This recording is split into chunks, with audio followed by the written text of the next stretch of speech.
Sud Radio, les vraies voix qui font bouger la France. Stéphane Soumier avec Bismart, 19h30, 20h.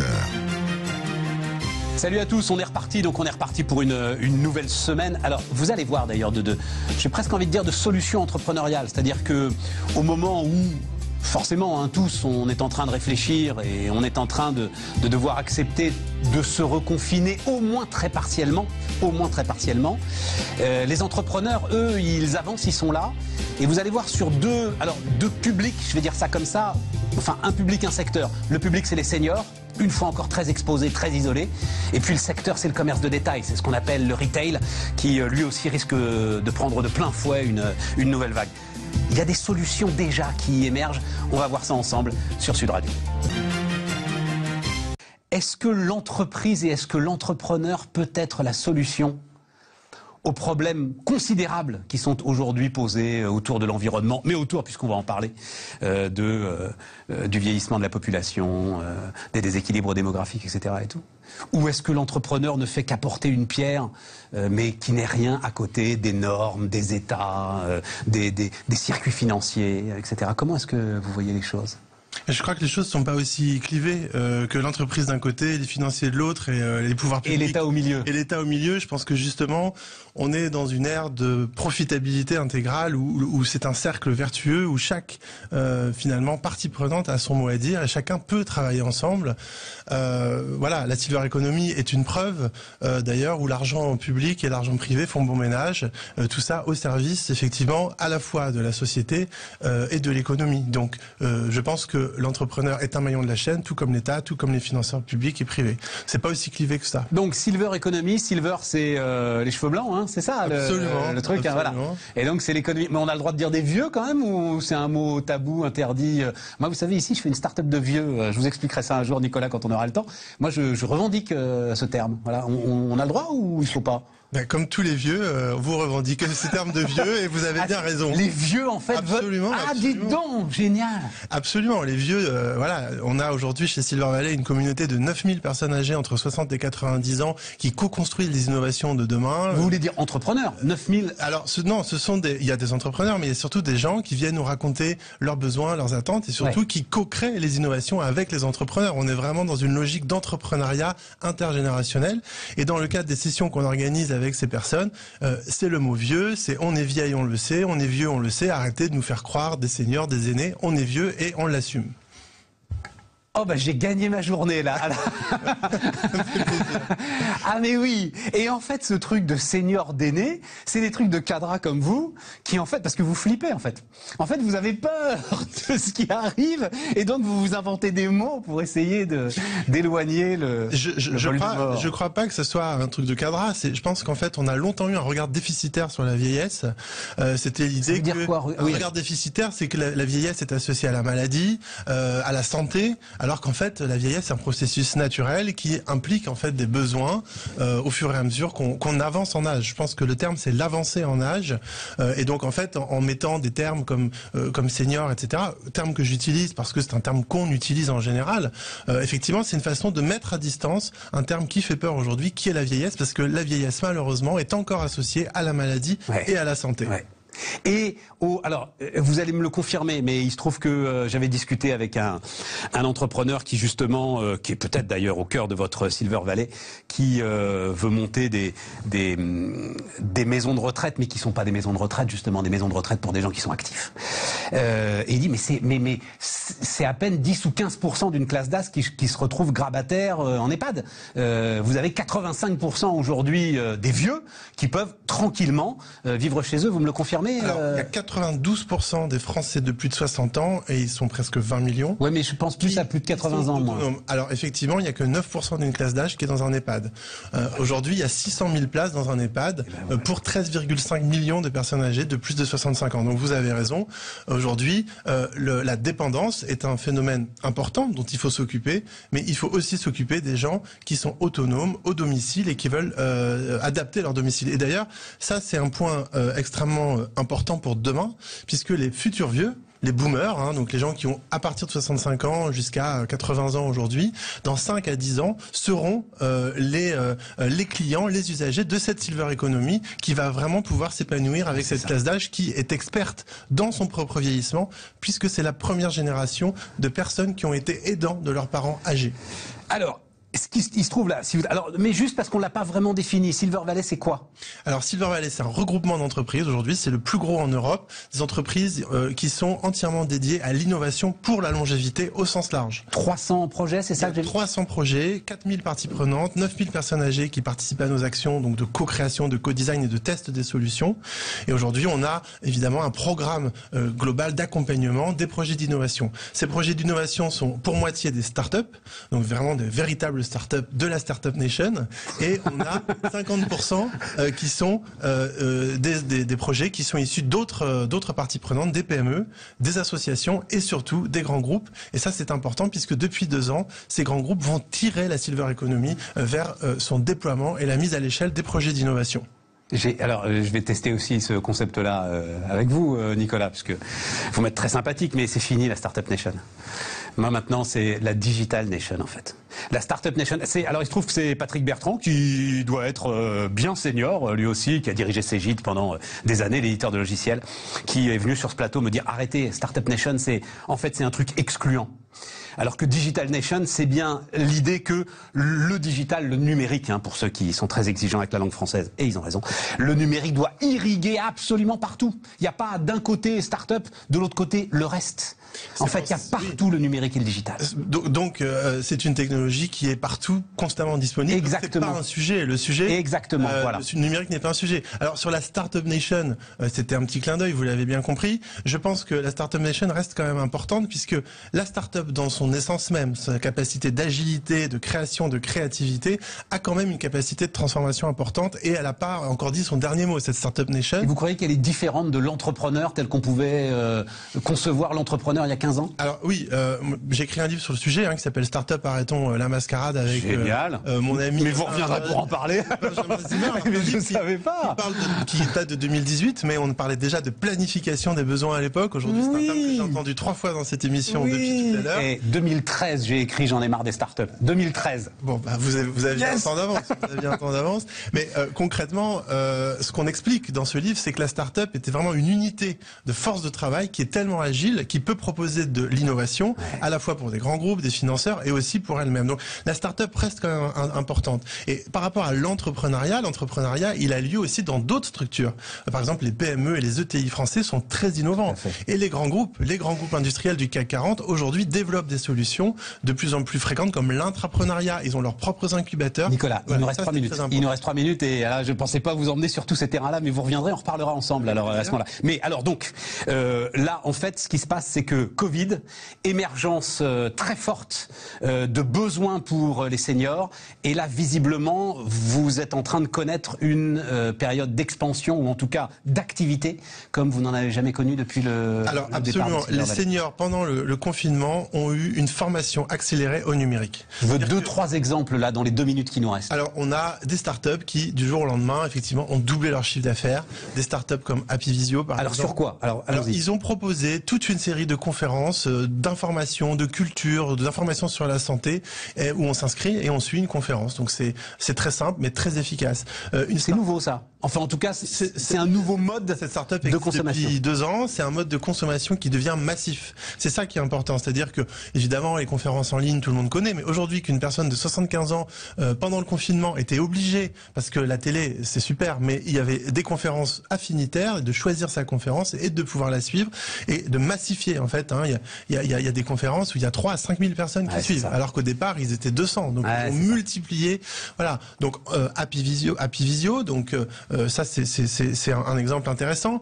Entoureo, autre exemple intéressant, lauréat de la bourse Charles Foix 2020, qui est notre grand concours d'innovation, Antoureo, c'est la possibilité numérique de faire sa biographie, son journal intime de personnes âgées pour transmettre à ses enfants. Et tout ça se fait en numérique, en visio si on le souhaite, entièrement pris en charge par Antoureo, ce qui permet en fait, de passer des moments intergénérationnels, une communication à son rythme en plus. Exactement. Voilà. Et ça, pareil, on a un exemple de start-up qui, au bout d'un an, fait déjà du chiffre d'affaires, pas de levée de fonds, rien du tout. Ils se débrouillent tout seuls comme des grands. Ce sont des entrepreneurs qui réussissent. Voilà le genre de projet qu'on peut avoir chez Silver Valley. Nicolas Monet, donc le directeur général de Silver Valley, la vallée d'entrepreneuriat pour les vieux. Le commerce de détail, le retail, c'est tout de suite. Sud Radio, les vraies voix qui font bouger la France. Stéphane Soumier avec Bismart, 19h30, 20h. Et c'est donc Antoine Olive qui est avec nous. Et là, on va parler du commerce de détail. On va parler du retail. Qui prend cher. On va le dire comme ça, Antoine, en ce moment. Après une succession, parce que c'est ça qu'il faut toujours avoir en tête sur le retail, c'est une succession en fait de vagues qui sont venues le frapper. Alors effectivement, le retail aujourd'hui vit de nombreux défis, notamment dû au fait que le trafic en magasin est quasiment devenu inexistant, avec une fermeture administrative. Maintenant, des mesures qui rendent l'expérience en magasin de plus en plus pénible. Mais il ne faut pas oublier aussi le fait que la boutique en ligne est devenue le magasin numéro 1 des marques et que certaines marques tirent quand même leur épingle du jeu, notamment Nike qui prévoyait d'atteindre 50% de leur volume de vente mondial généré via le e-commerce dans les 5 prochaines années, et ils le font aujourd'hui. Donc en fait, on voit qu'il y a certaines marques qui ils le feront. Et ça, tu penses qu'ils le feront encore demain? C'est un truc. Ceux qui ont commencé à acheter leur Nike sur le net parce qu'ils n'avaient pas le choix, ils vont se rendre compte que ça marche et ils vont continuer. Alors c'est tout l'idée et tout l'enjeu aujourd'hui pour ces marques-là, c'est de redéfinir aussi leur stratégie et l'expérience qu'ils vont offrir aux clients digitaux. Et pour ça, on nous parle de stratégies omnicanales qui vont venir unifier l'expérience en ligne et hors ligne.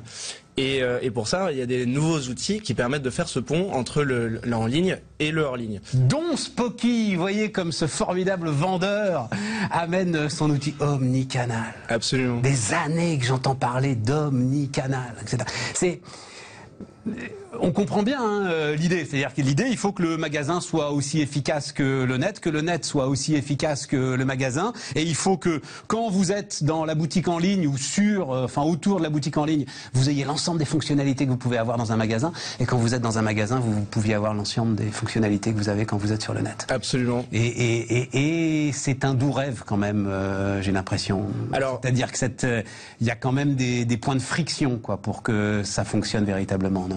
Bien sûr, il y a des points de friction, mais il y a des sujets qui sont passionnants, et il y a des ressources qu'on a souvent sous-estimées depuis les 10 dernières années et qui sont pourtant des ressources qui sont primordiales pour obtenir un vrai message et une vraie expérience de marque, qui sont les vendeurs. Et en fait, avec toutes ces stratégies omnicanales qui ont été déployées en magasin, d'un point de vue consommateur, ça nous permet de venir réserver un colis, venir chercher son produit après l'avoir réservé en ligne. Mais quid du vendeur et de sa mission première, qui est de nous présenter la marque, les produits et son expertise. Et bien souvent, ces vendeurs sont passionnés. Et c'est vrai que d'une boutique à l'autre, si on a affaire à un vrai vendeur qui est passionné, on s'en souviendra davantage, et ça va créer du coup de la fidélité.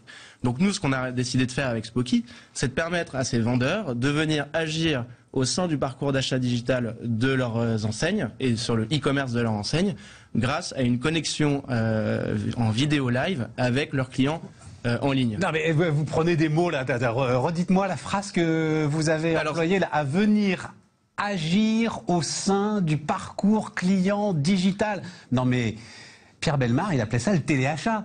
C'est vieux comme le téléachat, votre truc. Alors, on en voit... décrivez-moi un petit peu ce qu'on voit. Alors, et puis, on nous écoute en podcast et puis aussi à la radio, donc je vais décrire moi-même.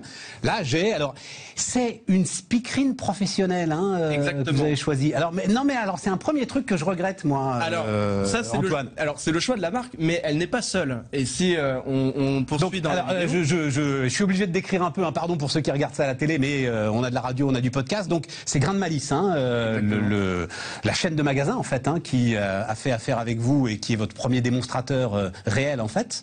Et donc, qu'est-ce qu'elle fait là, cette magnifique speakerine professionnelle? Alors, donc là, on n'est plus sur la relation 1 à 1 de personal shopper, on est sur ce qu'on appelle la shopping party. La shopping party, c'est un événement vidéo qui vient présenter une sélection de produits, des promotions, des nouveautés, à une multitude de spectateurs. Et donc, comme vous l'avez très justement rappelé, ça fait écho au fameux téléachat de Pierre Bellemare des années 90, qui a été un véritable carton. On garde la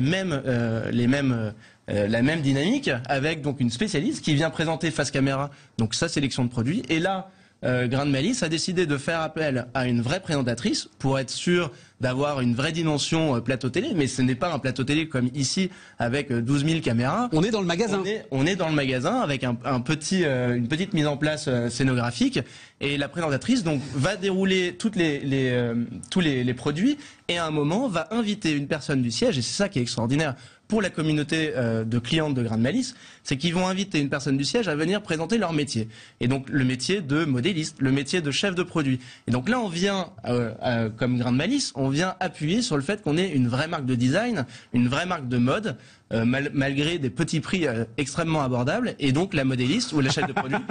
Il fait la pub de son client en plus. J'adore.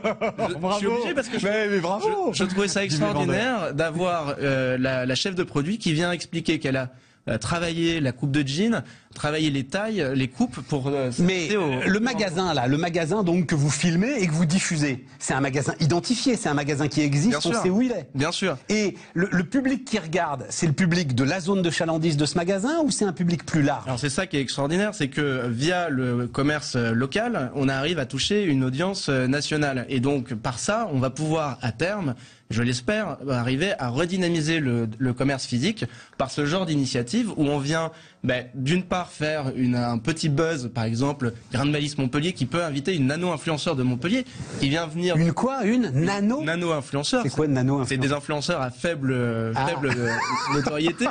Mais à quoi ça sert une influenceur à faible notoriété? Justement, ils ont une petite communauté très localisée, donc ça a une grande importance et une grande valeur aux yeux de la marque, et souvent en plus ce sont des audiences qui sont extrêmement engagées. Donc le Grain de Malice aura la possibilité d'organiser donc un événement très localisé à Montpellier qui pourra quand même être regardé par tous ceux qui peuvent être intéressés par ce truc. Alors le résultat de Grain de Malice, même c'est une marque qui est pas forcément extrêmement digitale, c'est une marque qui est plutôt un vrai retailer qui a 200 points de vente en France.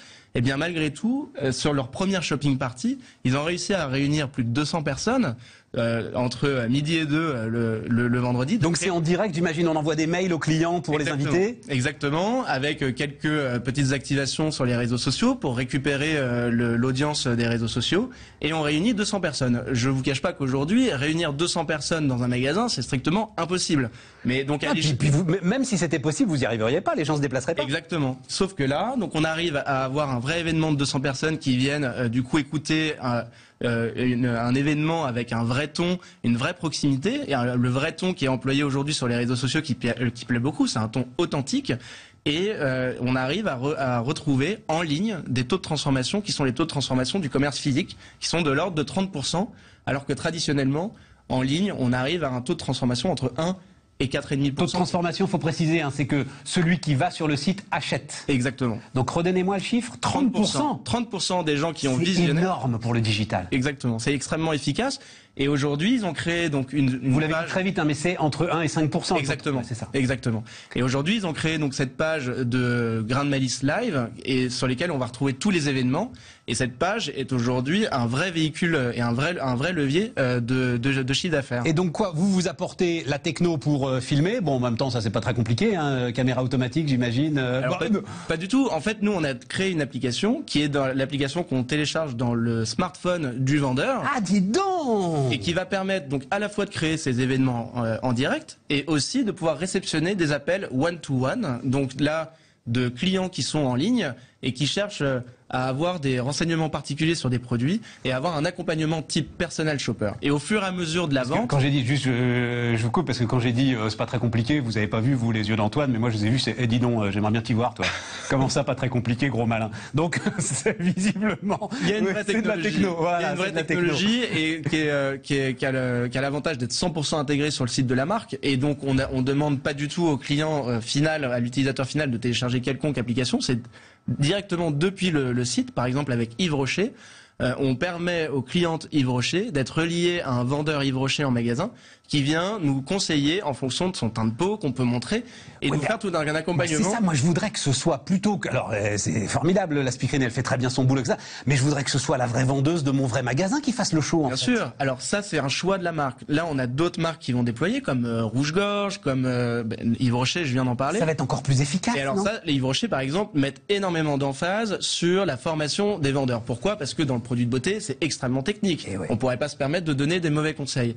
Et donc là Yves Rocher, en plus de connecter leurs vendeurs en magasin à leurs clients en ligne et de leur offrir cette expérience immersive et de personal shopper, ils vont pouvoir donner aussi la possibilité à leurs vendeuses, ce qu'on appelle des conseillères beauté, de pouvoir créer des shopping parties, donc des événements un peu démo, ma routine du soir, et même, ça va même plus loin, et c'est là où on voit qu'il y a un vrai effort des marques, c'est qu'on oublie un peu le côté très branding, où on va devoir avoir des caméras un peu partout. En mettre plein la vue, là, il va y quoi. avoir un côté très authentique, c'est que ces conseillères beauté vont depuis chez elles pouvoir créer ma petite routine beauté, qu'est-ce qui se passe, comment je fais ça, et j'ai 5 produits que je vais essayer de vendre. Et comme ça, on a envie de la voir, la cliente, elle a envie d'aller la voir en magasin, et elles vont poursuivre ensemble en magasin une discussion, et on retrouve à ce moment-là tout le lien du commerce. Exactement. Qui reste quand même le miracle de l'économie. Exactement. C'est ce double effet, à la fois levier de vente en ligne, mais également ce qu'on appelle le drive to store, qui va venir amener les clients en ligne